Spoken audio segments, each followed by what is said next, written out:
Fala galera, nós somos o Fora da Mesmice com Leonardo Moura. Rodrigo Aquino. E hoje a gente vai reagir a um vídeo sobre... Alexandre de Moraes. É, tua cara. Que minha cara? Minha careca, né? Você quer Tua dizer? careca. Tudo que você precisa saber sobre quem é Alexandre de Moraes e os nossos comentários sobre a história dele. Vamos lá? Então, antes de soltar, qual é a pergunta que você me fez? Você acha que o Alexandre de Moraes é de direita ou de esquerda? Eu acho que ele é de direita. Pô, mas todo mundo tá achando que ele é de esquerda, perseguindo o Bolsonaro, teoricamente perseguindo o Bolsonaro, essas coisas.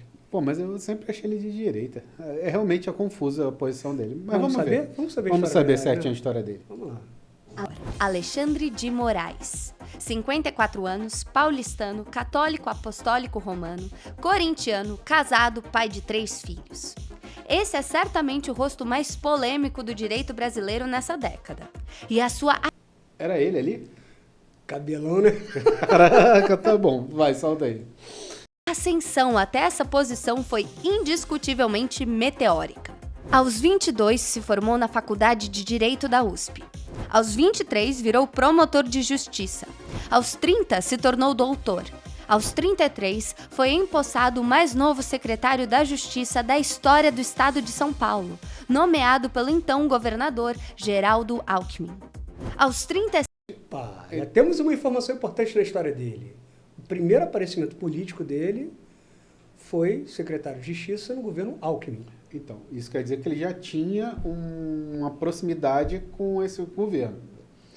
Na parte ou pessoal. Ou até dele, com o Geraldo Alckmin, né? Porque, do contrário, o cara vai falar, você que tá passando aí, vem cá e vem ser o meu... Vem você aqui. Ser o meu ministro aqui, né? 2007, virou uma espécie de supersecretário municipal de transportes de São Paulo, na gestão Kassab, acumulando uma série de funções, cuidando da iluminação da cidade, a coleta do lixo. Aos 46, assumiu...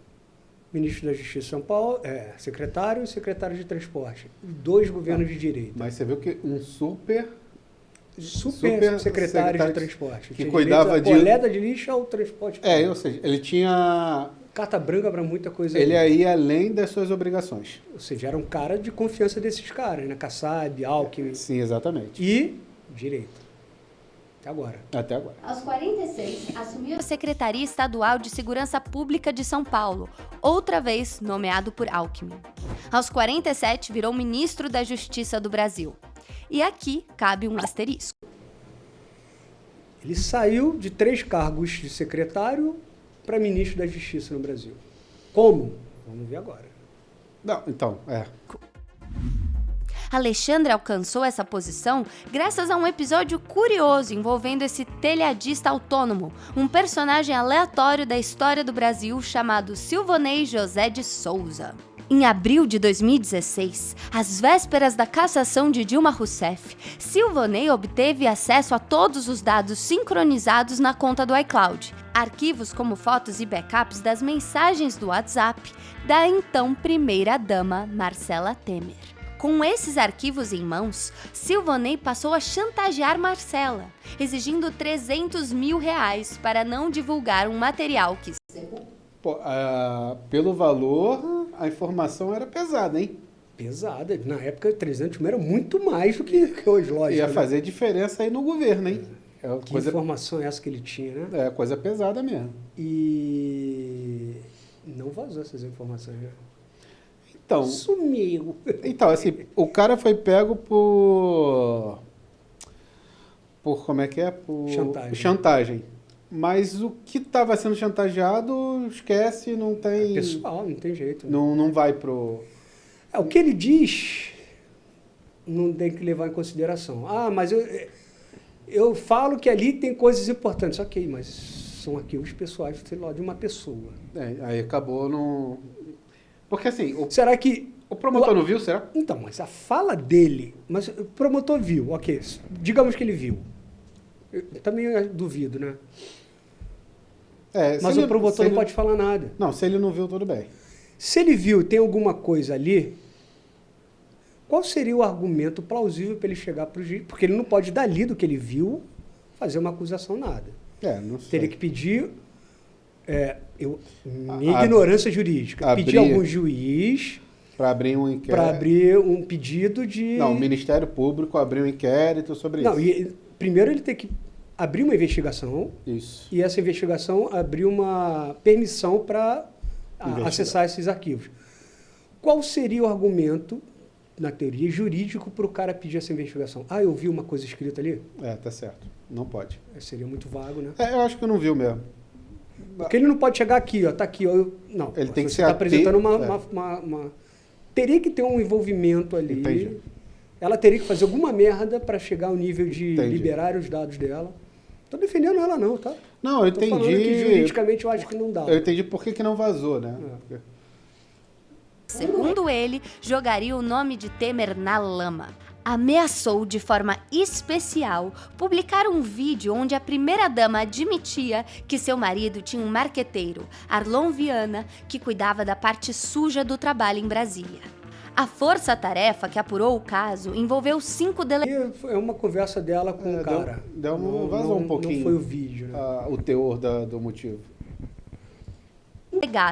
25 investigadores e 3 peritos, com direito a escutas telefônicas em tempo real. Uma figura importante empenhou todos os esforços para tornar a operação bem-sucedida: o então secretário estadual de Segurança Pública de São Paulo, Alexandre de Moraes. Silvonei foi capturado, preso e condenado a 5 anos, 10 meses e 25 dias de prisão em regime fechado, pelos crimes de extorsão e estelionato. A Justiça de São Paulo condenou a 5 anos e 10 meses de prisão em regime fechado o hacker que clonou o celular da primeira-dama Marcela Temer.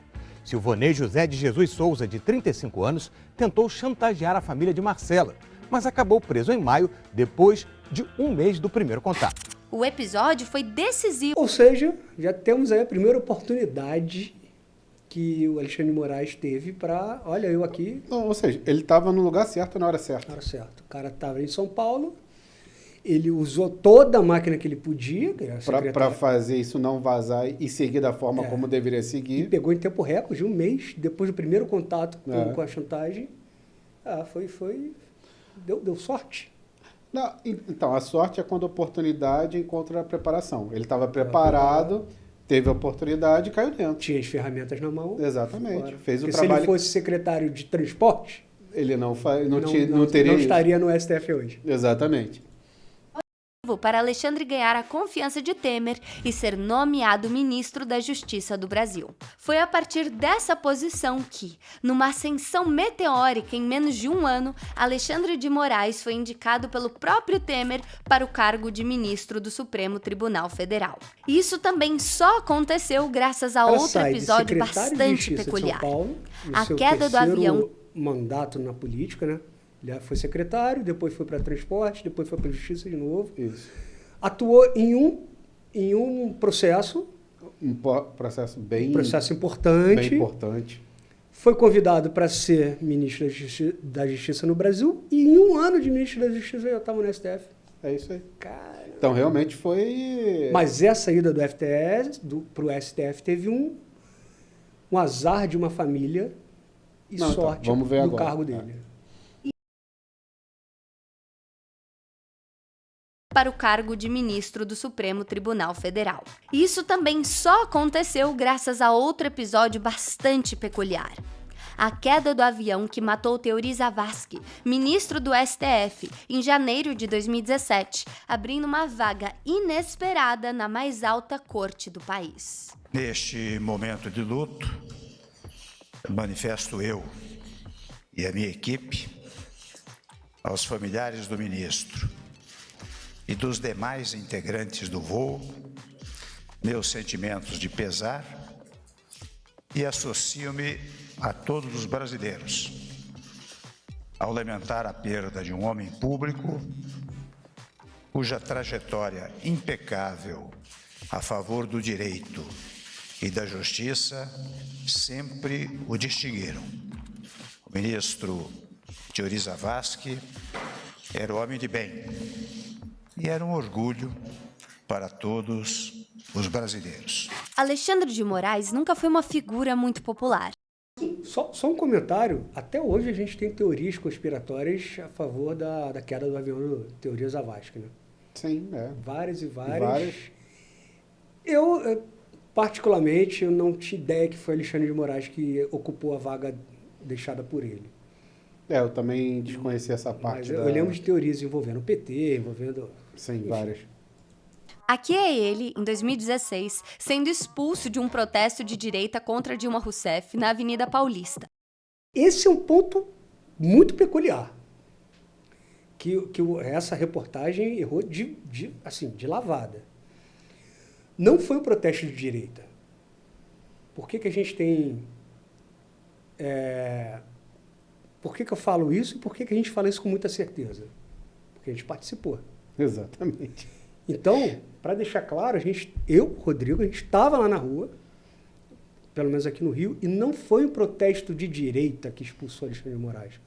Foi um protesto generalizado. De que nenhum político ia fazer parte. A ideia principal era nenhum político fazer parte. E não era contra a esquerda, porque era Dilma, ou contra a direita, quem quer que fosse.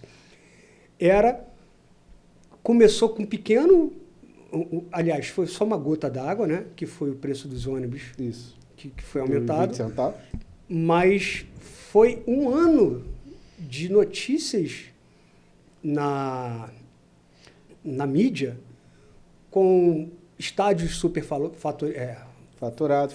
Tipo, foi a gota d'água de tudo que a gente via de errado, mas não tinha ido para a rua para votar. O país estava se preparando para a Copa, não? Não, já foi Copa. Já tinha passado tudo. E a galera já não estava muito satisfeita, não era, de novo, não era uma questão de... Não tinha ideologia ali. Tanto que a ideia principal era protestar de uma forma geral...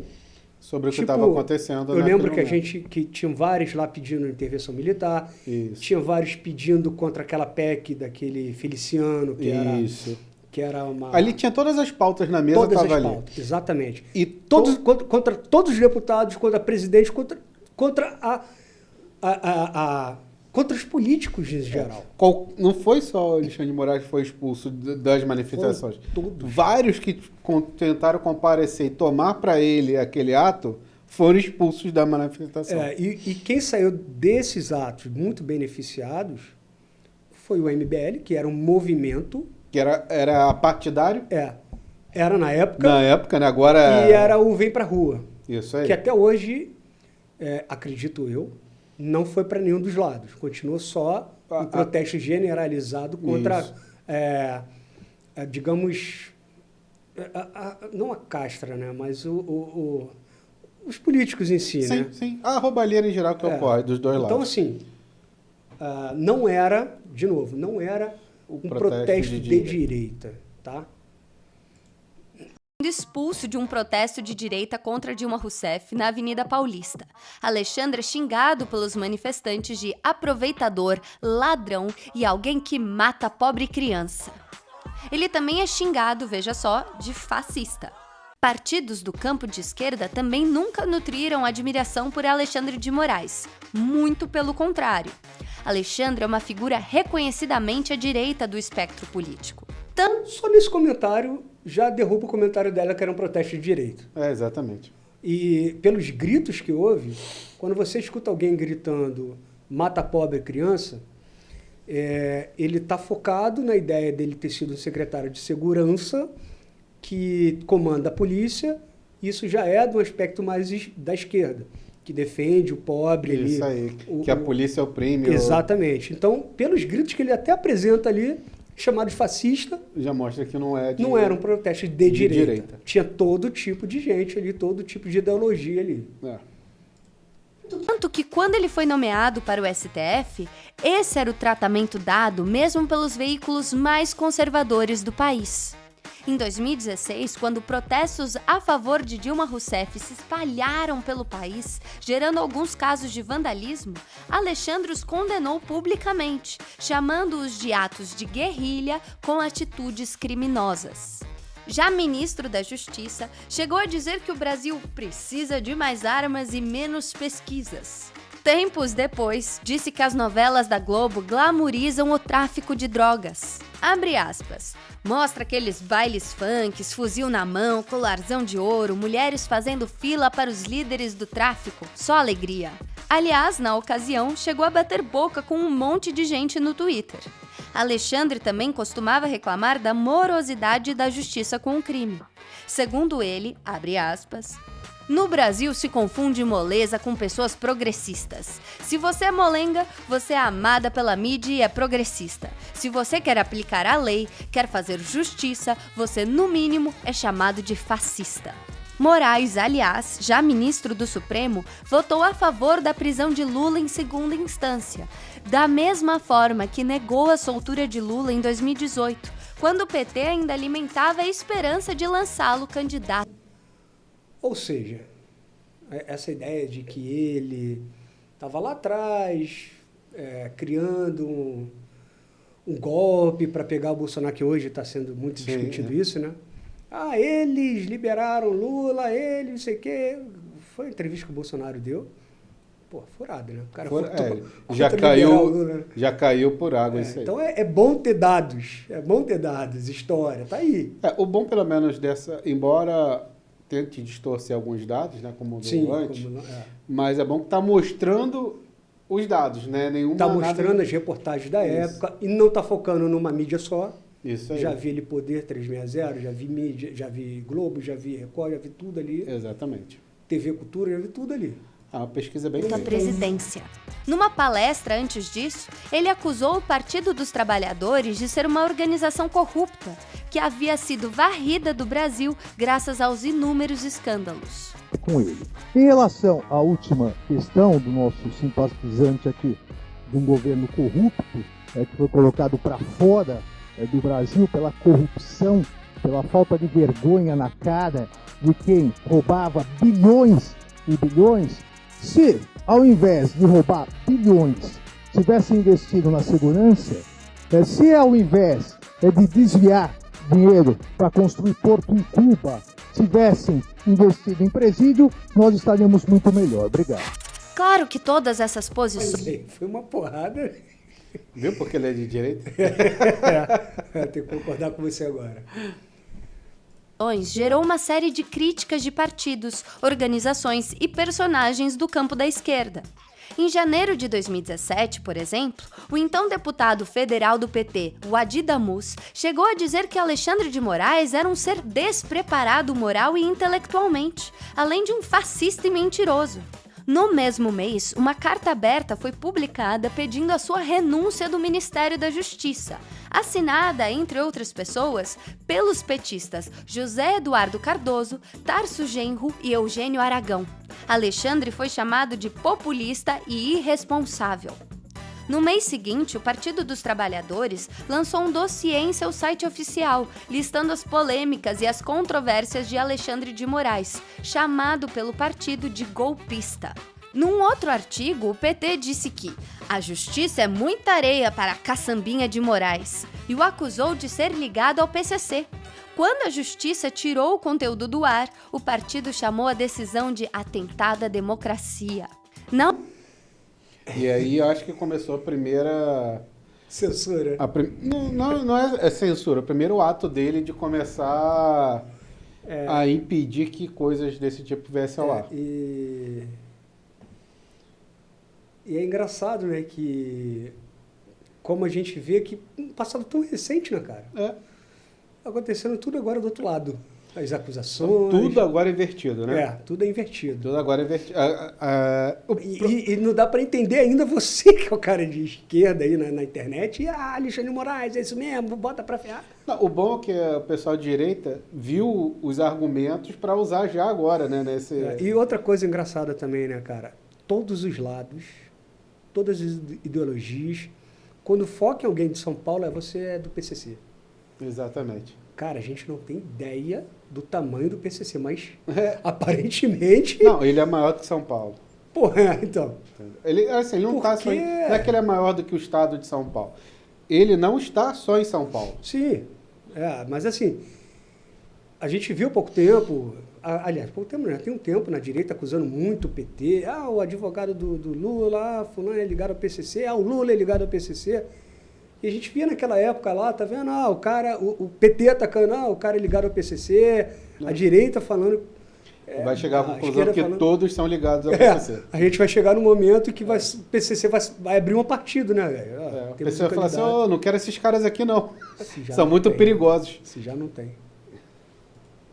Na ocasião, Carlos Zaratini, deputado federal pelo PT, disse que Alexandre de Moraes revelava uma face autoritária incompatível com uma sociedade democrática e transparente. A nomeação de Moraes ao STF também veio acompanhada de protestos, incluindo manifestações organizadas por movimentos sociais no Rio e em São Paulo. Um abaixo-assinado contra ele, promovido por esses grupos, chegou a reunir mais de 266 mil assinaturas. Quando recebeu a manifestação, essa foi a posição do senador Randolfo Rodrigues da Rede.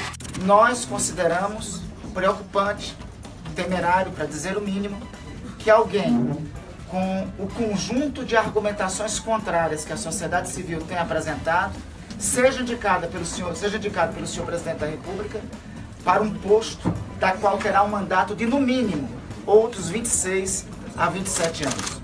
É, no mínimo, preocupante para os valores republicanos também. Gleisi Hoffmann, hoje... Que ele novinho ali, né? Nem tem tanto tempo assim. Hoje, ele ainda continua lá, o Randolph, em um silêncio sobre Alexandre de Moraes. Tranquilo, tá tudo de boa. Não tá me atacando. Não tá me atacando, tá tudo bem. Tá atacando pode estar atacando outras pessoas, né? Mas tudo bem. No mesmo modus operandi, né? No mesmo modus operandi. Mas são eles, né? Não sou eu. Não sou eu, tá bom. O presidente do PT disse que a indicação de Moraes ao STF era prejudicial à democracia, por se tratar de um militante partidário que faz perseguição política à oposição. Muitas preocupações. Outra, né? Mesma Não vou coisa. deixar ela falar. Com essa indicação. É uma indicação partidária, não que não faça parte do processo político as indicações para o Supremo, mas a pessoa que foi indicada é militante de carteirinha do PSDB, já fez críticas ao PT, já se utilizou dos seus cargos com intenção partidária, isso nos preocupa muito. Nós temos muita preocupação em relação à postura dele no Supremo, até porque o que nós observamos dele na ocupação de cargos que ele teve foi uma utilização partidária. Então isso nos preocupa bastante. Quem no seu cargo político não se utilizou da sua posição por questões partidárias? Não, só me diz um. Só me diz um. Até ela. Ela é uma que está meio... Se utiliza do poder que tem para questões partidárias. Não estou fazendo... Juiz de mérito se é positivo ou negativo. Se o que Alexandre de Moraes está fazendo é correto ou não. Isso. Putz, cara, longe disso, sou jurista mesmo.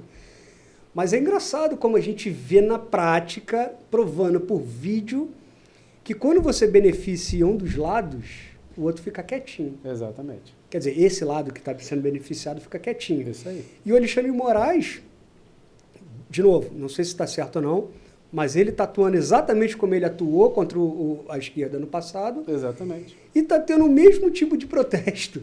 O protesto é idêntico. E o outro lado fica quietinho. Não tô recebendo porrada. Agora está atacando quem eu quero que ataque, está ótimo. Então, cara, enfim. Nós não precisamos de um Supremo mais partidarizado ainda. A estratégia da oposição não é manter Sabatina, a estratégia da oposição é ouvir ele falar sobre esses temas que são temas que têm conflito, inclusive com posicionamentos dele, que para nós nos deixa muito preocupados. E nós queremos colocar isso para a nação brasileira, as pessoas que estiverem nos assistindo, que possam partilhar dessa preocupação, porque o Supremo Tribunal Federal não tem prerrogativas só em relação a essa casa, tem prerrogativas e define temas que atendem a sociedade como um todo. E ultimamente a gente tem tido um ativismo judicial muito grande no nosso país. Ele vai continuar esse ativismo? Ele é partidário? Aparentemente continua. Desde aquela época. Desde aquela época. Esse ativismo? Então essas coisas nós queremos saber. Em 2016, Alexandre de Moraes e Geraldo Alckmin chegaram a ser expulsos da Faculdade de Direito da USP, no Largo São Francisco, por manifestantes de esquerda. Piadinha. O que o manifestante de esquerda está fazendo na faculdade de Direito? Que piadinha. Eu pedi ao diretor que corte essa parte. Pode cortar. Eu me recuso a estar presente no mesmo vídeo que foi Em protesto, os estudantes entoavam gritos contra os roubos de merenda e a violência da polícia militar no estado de São Paulo. A imprensa também nunca morreu de amores por Alexandre de Moraes. Nesse editorial, o Estadão chegou a pedir a sua renúncia como ministro da Justiça, dizendo que ele, abre aspas, não tem mais condições de permanecer no cargo, se é que algum dia as teve, e que seu despreparo para tão importante função já estava claro havia algum tempo. Alexandre foi capa da revista Época, do Grupo Globo, em janeiro de 2017, chamado de Homem Errado, porque fala demais e compra brigas desnecessárias por onde passa. Em 2017, quando Alexandre era persona non grata na esquerda, mesmo o BuzzFeed chegou a publicar uma lista com uma série de imóveis de alto padrão adquiridos por ele entre 2006 e 2009, em tom de denúncia. A Exame o acusou de ter falar sobre isso, né? Não, segue a vida. Mentido no currículo. A Piauí fez piada em sua coluna de humor, dizendo que Alexandre havia sido indicado para o STF pelo PCC. Num editorial, a Carta Capital chegou a condenar a sua nomeação para o Supremo, questionando se Alexandre, abre aspas, será independente ao julgar o santo, vulgo Geraldo Alckmin, seu padrinho político. Hoje Alckmin, veja só, é vice-presidente da República num governo de esquerda. Nos últimos anos, como vimos repetidas vezes na imprensa e nas redes sociais, Alexandre de Moraes virou persona não grata para a direita. Em especial a do campo bolsonarista, que o acusa de prender e censurar opositores políticos por crimes de opinião. Moraes passou os 4 anos do governo Bolsonaro em confronto direto com o executivo, criticado por agir de maneira heterodoxa. Seus defensores dizem que, em tempos extraordinários, Moraes age de modo extraordinário para proteger a democracia. Inverteu o discurso. Que frase bonita, né? Moraes está atuando extraordinariamente para proteger a democracia. Então, inverteu o discurso, né? Que bonito isso. Porque agora está atacando quem eles querem que ataque. Mas agora é o golpe, né? Golpe contra o Estado Democrático de Direitos. Mas ele também é acusado de desrespeitar o devido processo legal em algumas decisões, e não apenas por bolsonaristas. Mesmo o New York Times já questionou os limites do poder de Alexandre de Moraes. Pablo Hortelado, professor de gestão de políticas públicas na USP, colunista do Globo, fez as mesmas ponderações. O mesmo faz o jornalista americano Glenn Greenwald. Ele diz que o STF se tornou a principal ameaça à democracia brasileira. Marco Aurélio Mello, ex-ministro do STF, diz que errou redondamente quando assumiu em 2017 que Alexandre estava preparado para o cargo no Supremo. Ele diz que Moraes só não colocou ainda a estrela no peito e o revólver na cintura, mas que age como um xerife. Quando Moraes suspendeu a nomeação de Alexandre Ramagem para a diretoria-geral da Polícia Federal em 2020, graças à proximidade de Ramagem com a família Bolsonaro, o próprio Lula criticou a sua postura, dizendo não ser republicana. As instituições não podem perder de forma alguma a sua republicanidade.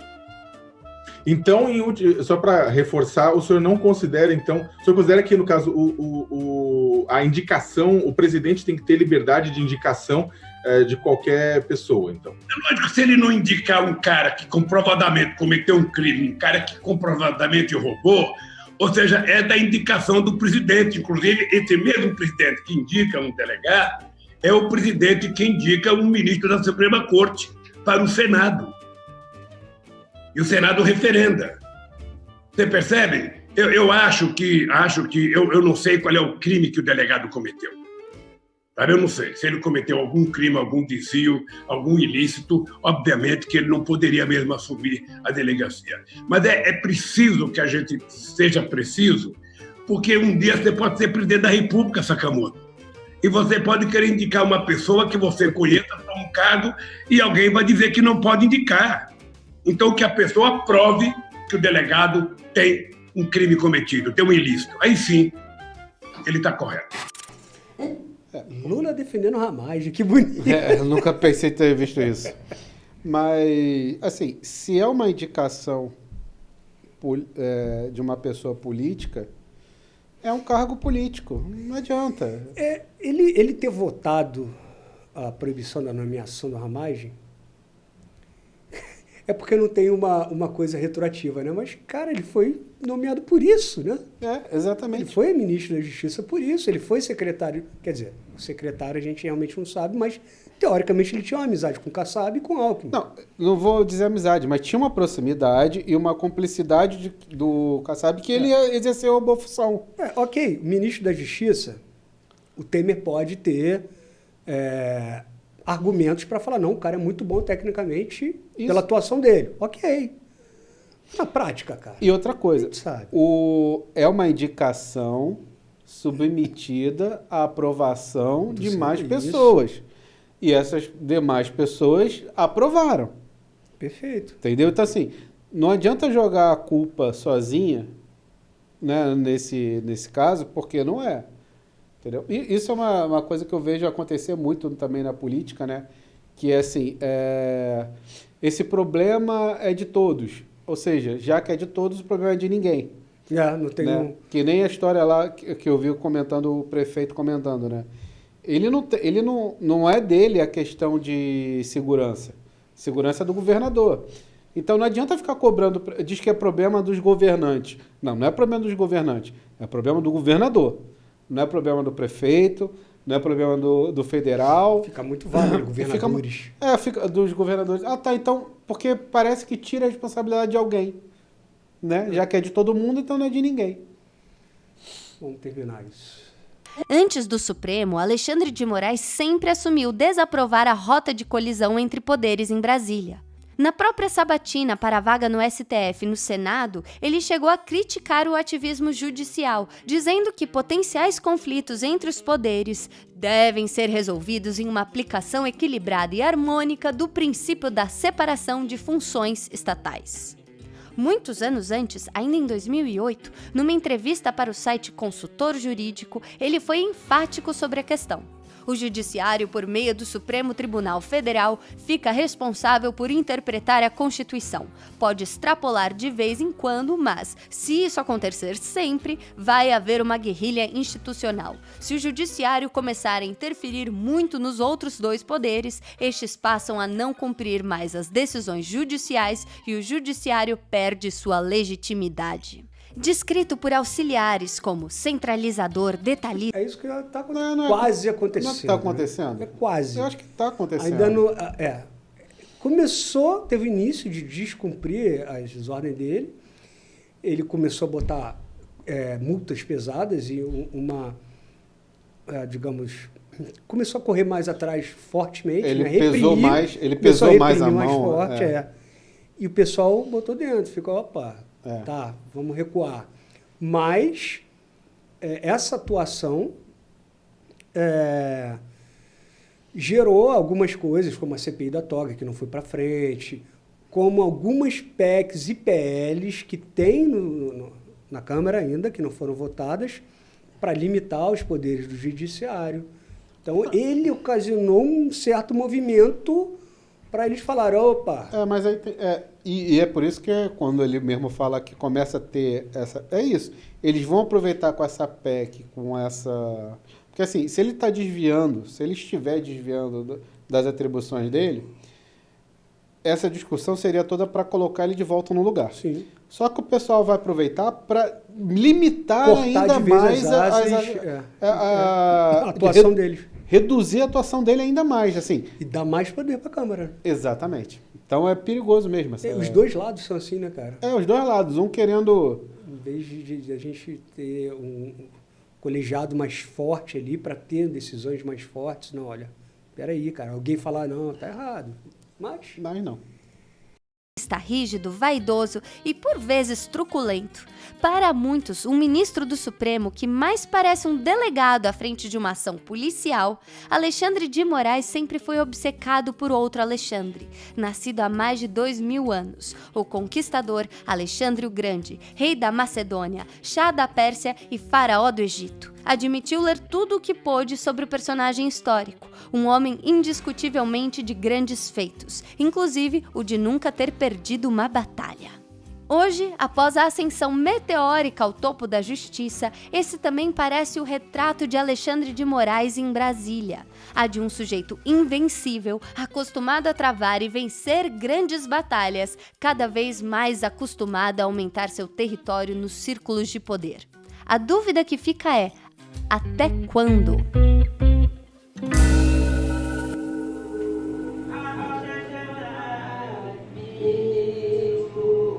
Essa música é muito boa.